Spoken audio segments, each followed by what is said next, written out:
So, the switcher is frozen. And I thought this would be a great time to solve this in real time and record it just so everybody kind of has a grip on what to do in the event that this happens. So, really the tell is the fact that this isn't connecting, and the biggest tell, maybe I should film landscape the whole time, is this guy won't respond at all. So there's no actual on-off button. So in the back, there's a power cable, like right, you should feel the just the thickness of a familiarity of a power cable. You can just pull it. You don't have to pull it all the way out, just enough to get it to do that. Wait a few seconds. And then you can see the multi-views are gone. RIP. You can plug it back in. That'll start booting up again. And then once we have access again, here come the multi-views. This is where we will restore everything from where we just were, which, just to confirm, whoa. Dude, what the heck? Okay. This is amazing. Okay, this has never happened before. Typically, when you power cycle the switcher, you have to restore it from the most recent file, and then you have to select all the outputs to make sure that it's all correct.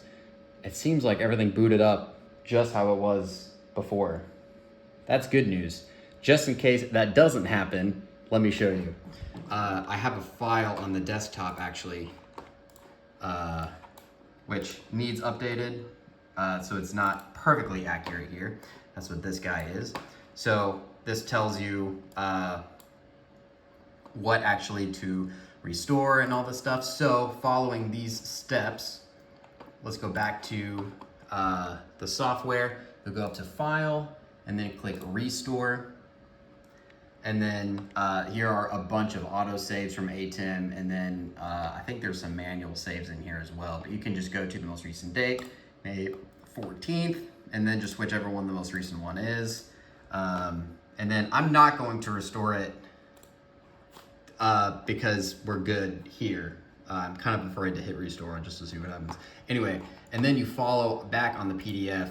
There's a list of where the what output needs to all go to. So output 1, Resi, needs to have CleanFeed 2 selected. So to double check that, you go up to Outputs, right up here, Outputs, Resi, needs to be CleanFeed 2, CleanFeed 2, here it is.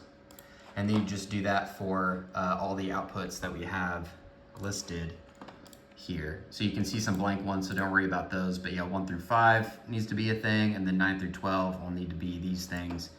And then I think the only other thing is, yeah, upstream key 1 on ME2, which means if you go to palettes here, upstream key, you want to click ME2 and make sure that the fill and key source is, wait a minute, is this right?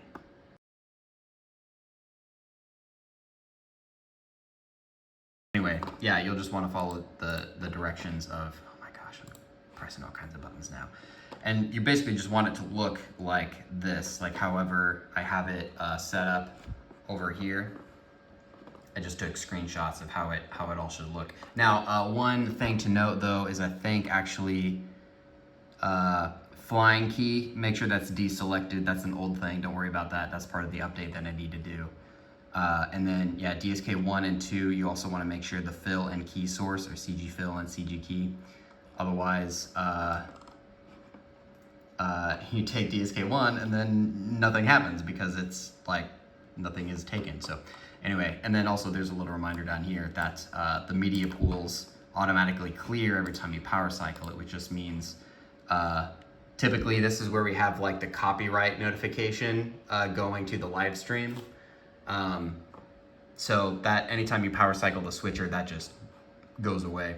So anyway, okay, but like I said, I rebooted it, and miraculously, I think we're all good here.